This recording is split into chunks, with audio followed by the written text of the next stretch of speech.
I'm Carol Fote with another interview as we continue to provide some inroads to becoming better neighbors in Cache Valley.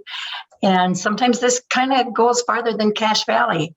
So this is a part of our Connecting Neighbors project here in the Valley. If you've followed our interviews in the past, you know that we've kind of concentrated on getting to know people in the Valley who have challenges maybe to fitting in.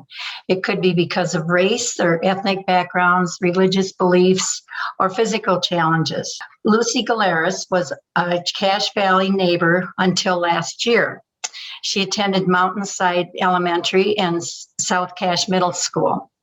Recently, her family moved back to Montana, where her parents were originally from. Darn it, we were hoping we could keep them here.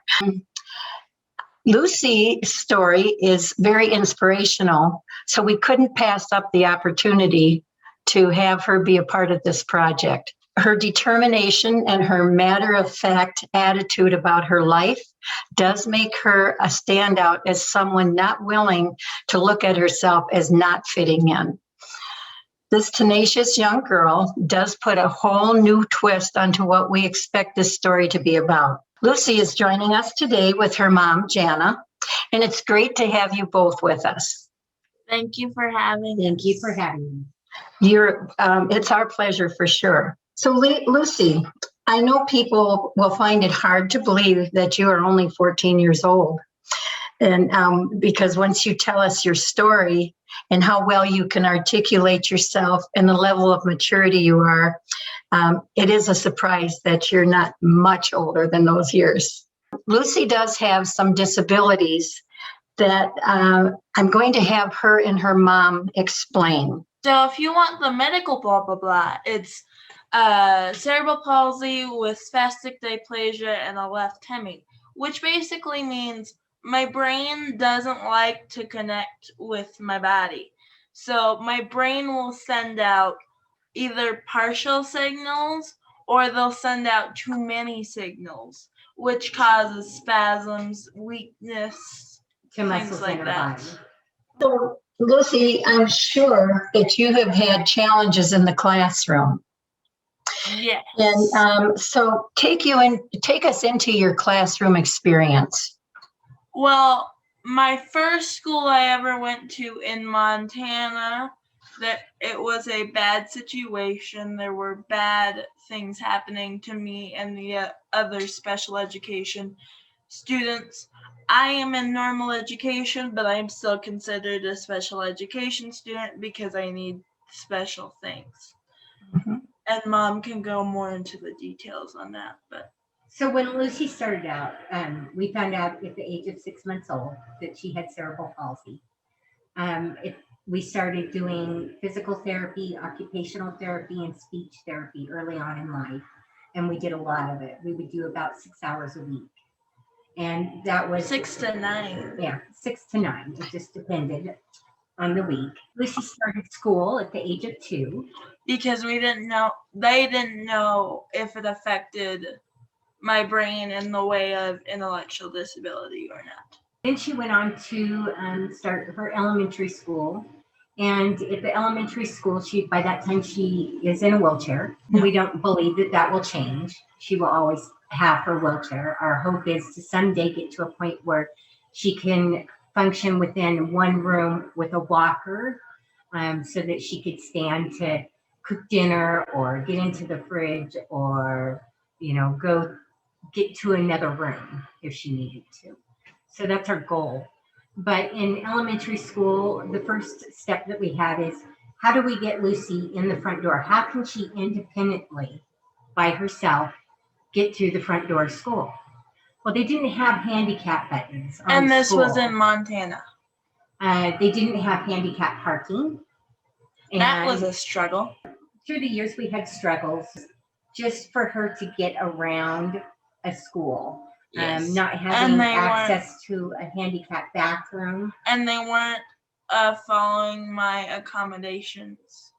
Then we moved to Utah after that mess and was like, what's school going to be like there? Good news is it was mainly wonderful. Good. Yes, we had very minimal problems. Because of my cerebral palsy, technically all my limbs are affected. This means I have beautiful handwriting, but I cannot write fast. It's just how my fingers work.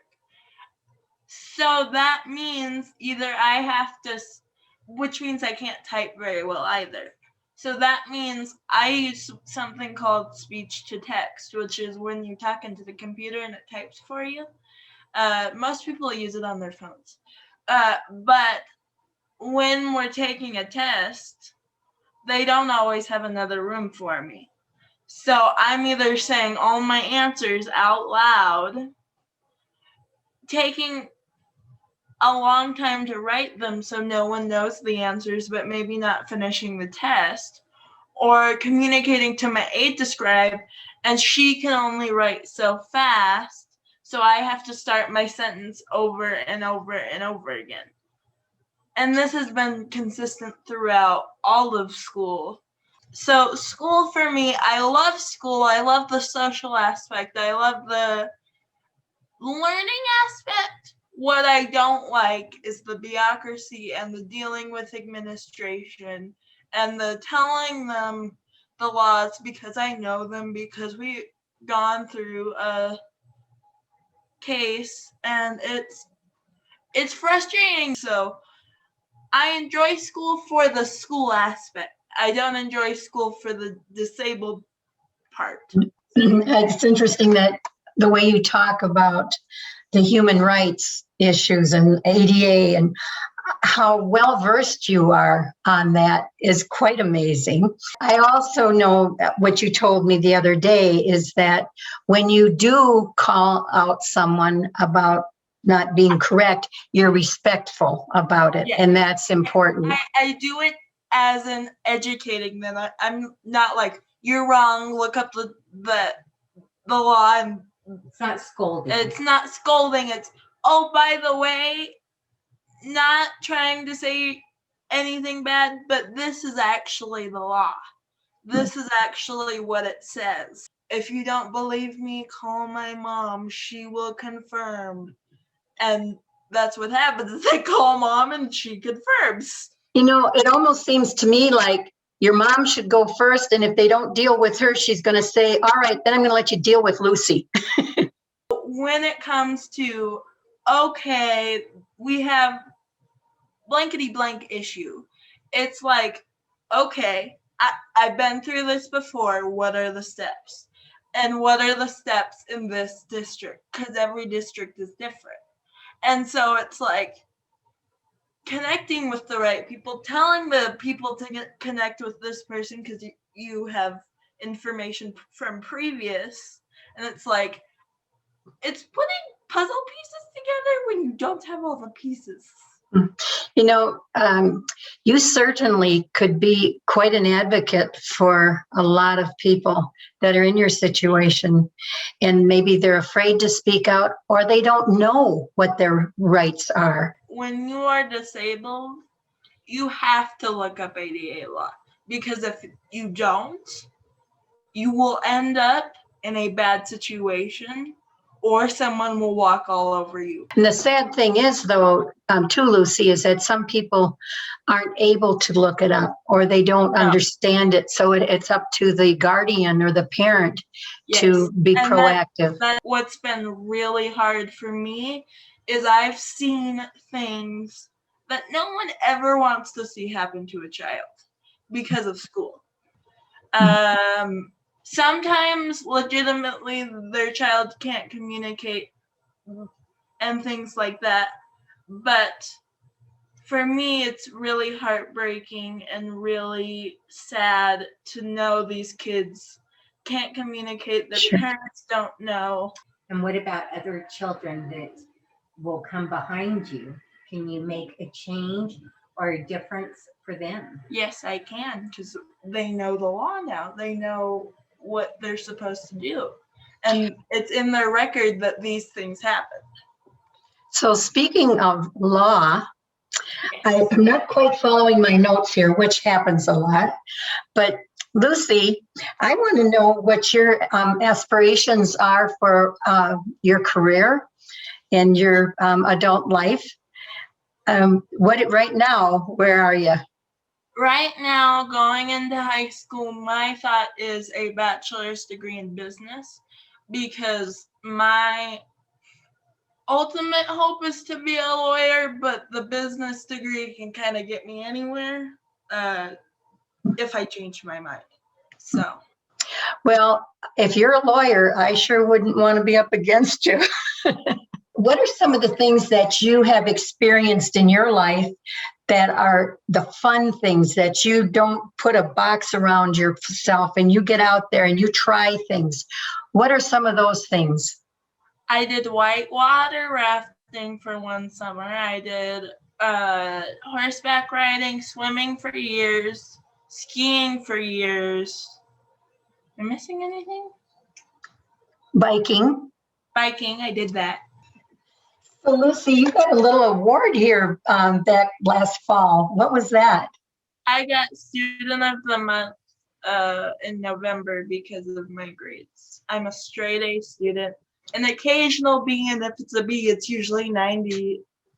It's usually like 90.5, and it's like a B. It's not very often occurrence. So. I bet you hate it when that happens, huh? Yeah. Yeah. And the one thing for Lucy that she's really lucky about, and this has been in all schools, is she's not just pushed into the special education. She actually attends regular education classes because she's smart enough to do the same work that everybody else does. So just because she has special needs, like she needs somebody to describe for her. I need a paraprofessional. Or a paraprofessional to help her set up her materials, those sorts of things, doesn't mean that she can't learn the same work that everybody else in the school is learning. And it might take me a little longer to do the work, but that doesn't mean I don't understand it. It's literally physically taking longer. At least you're doing it.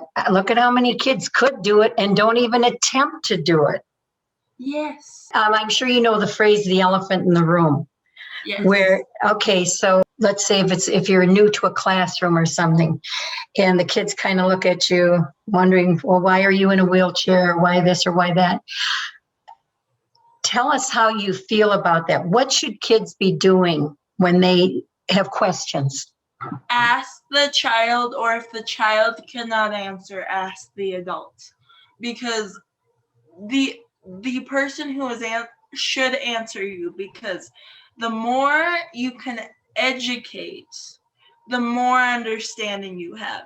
So if a kid asks me, for instance, hey, are you paralyzed? I'll say no, but I have paralysis, and I'll explain the difference. That way, they know, and I'm not just the weird kid in the wheelchair with 10 different rumors of what I have. If you ask, barring any privacy things, I will answer. And so, once they get to know her, they realize, well, yeah, she's in a wheelchair, but she's no different than the rest of us.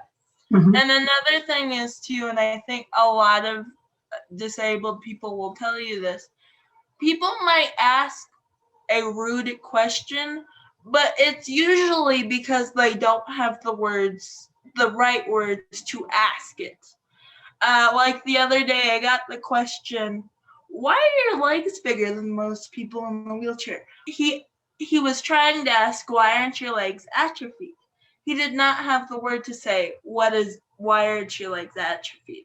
So I simply explained, my legs are not skinny and atrophied because I go to physical therapy, because I'm high tone, because of all these reasons. And he understood. Now that might be a rude question, but it's not because he's trying to be mean. He does not have the words. So, Jana, you and your husband, Doug, certainly do deserve a great deal of credit for all that you do for Lucy and for your encouragement. And, Lucy's, I can see her not necessarily needing to be guided at this point too much, but as she was growing up as a young child, to encourage her that, you can do this. If you want to do this, let's do it. And that's really important. Don't you think, Lucy? Yes, it is. Yeah. Well, when she was little, I remember we were in the car and we were going home from therapy. And she saw somebody running on the sidewalk doing a run. And she said, I wish I could do that, Mom. And it's almost heartbreaking as a mom when you hear that. And you think to yourself, Lucy, you can do that. It just might be a little different. And so we find ways for her to be able to experience everything that she wants to experience in life. And the other thing with Lucy that is really important is I have always, doesn't matter if she was 6 months old, 2 years old, now she's 14 years old. Anytime we go to a doctor, I make sure she understands what the doctors are saying, that she knows the choices that we're being given. And we discuss the And choices. we discuss the choices because this is part of her life. And I want to make sure she understands every procedure and everything that's done to her. Because it's my body. Because it's her body and her life. Awesome. So I'm going to deflect a little bit here. The first time I saw Lucy was in our church, and we go to the Catholic church, and Lucy was in her wheelchair, and her dad she was an altar server, which means that she assists the priest. And he took her up to the altar, and then he assisted her so she could assist the priest. That was I will never forget that, because I thought, number one, good for you, Lucy, and good for your dad and your mom that they support you like they do. Yeah, there's no reason to be embarrassed. I've always been this way, and it's not going to change, so there's no point. What could we do to be better neighbors to people that do have handicaps? How can we do a better job to connect with you? Listen Ask to questions. what we're saying. Ask questions. Ask, hey, we're doing this thing. You want to come? If there's a problem, ask us first before you try to fix the problem for us, because we kind of know what we're doing a lot of the time. Inclusion is a big key. If anybody ever wanted you to speak, I'm sure the two of you, or just Lucy as you get older, would be happy to speak to people and educate them. We are always happy to do it. We are always happy to do it. Lucy, I think you have a big life ahead of you. And if you become an attorney and I get in trouble, I'm coming to you. Okay. Another thing to just add is, even at church, when she first went to church, she asked, how can I help? And allowing them to be a part of it. You're bringing Lucy up to realize that it's important to be involved in the community and to do service to the community. And I think you're dynamite. Thank you. Thank you. Thank you so much.